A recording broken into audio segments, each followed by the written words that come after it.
Bonjour, ce module 6 de la formation PSGSE traite de l'efficacité externe. Lors du premier regroupement, en général, lorsque l'on expose la problématique de la formation PSGSE aux étudiants, on prend le soin de bien distinguer l'efficacité interne, qui s'apparente assez grossièrement à la qualité d'une formation, de l'efficacité externe qui renvoie davantage à sa pertinence, à son utilité au-delà de l'école. À quoi sert une formation? Dans les problèmes de régulation des formations, de création de filières nouvelles, d'organisation du système éducatif, l'efficacité externe est un élément important à prendre en compte pour toutes les formations post-basiques. Concernant les formations de base, effectivement, l'efficacité interne, c'est-à-dire la qualité, se confond avec l'efficacité externe, c'est-à-dire la pertinence pour les individus et la société.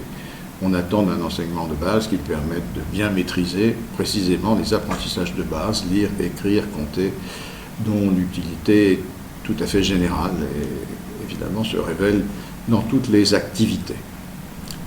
Il est donc nécessaire pour les acteurs des systèmes éducatifs de s'intéresser à cette dimension qui est pourtant relativement extérieure à leurs habitudes et à leur contexte de travail et d'en connaître les méthodes d'appréciation.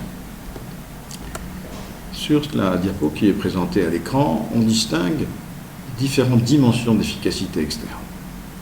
En premier lieu, les effets sociaux qui sont à droite ici et qui ont trait à l'effet des différentes formations sur les comportements.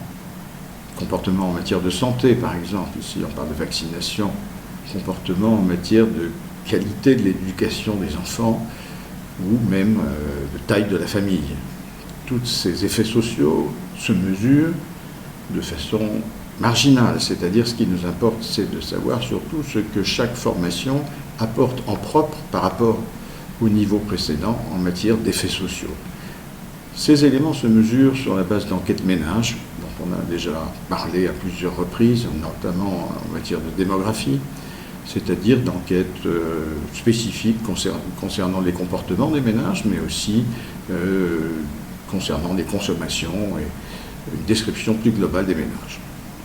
À gauche, nous avons les effets économiques des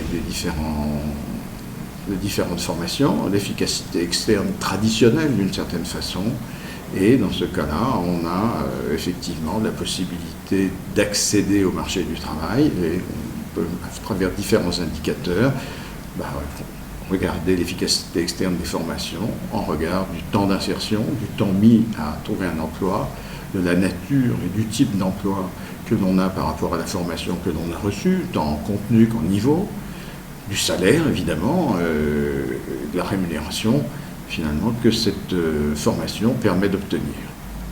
On peut avoir aussi une vision plus globale de l'efficacité externe et qui est une sorte de minima qu'il faut essayer de documenter même si les informations sur les effets économiques ne sont pas disponibles. Il s'agit tout simplement de confronter en masse le nombre de sortants par niveau de formation et les positions disponibles sur le marché du travail. La diapo suivante, effectivement, fait cette comparaison directe qu'on pourrait appeler une mesure de l'adéquation formation-emploi, qu'on appelle aussi parfois balance formation-emploi. C'est quelque chose de relativement grossier, mais qui est utile à cadrer, à donner des ordres de grandeur sur l'efficacité externe d'un système.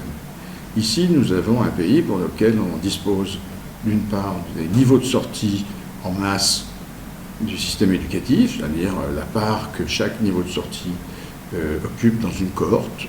Vous voyez par exemple ici, il y a 28% des jeunes qui sortent avec un niveau supérieur au second cycle du secondaire, et puis 48% des jeunes qui sortent avec un primaire incomplet ou qui n'ont jamais fréquenté l'école. Et de l'autre côté, on a les emplois offerts dans l'économie qu'on mesure, par exemple, à travers différentes enquêtes d'emploi successives.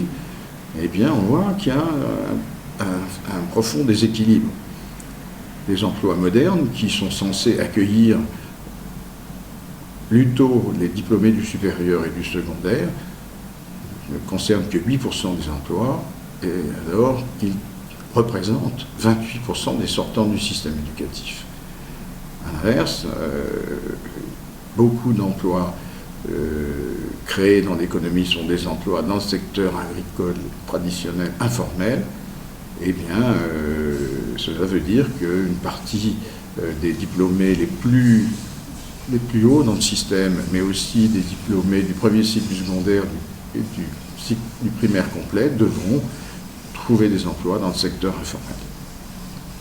Donc voilà, l'intérêt de ce module est de fournir des pistes pour pouvoir documenter cette question d'efficacité externe, à la fois de façon globale, comme nous l'avons vu ici dans les balances emploi, et évidemment de façon plus détaillée lorsque nous serons en situation de pouvoir accéder à des données beaucoup plus précises et fiables.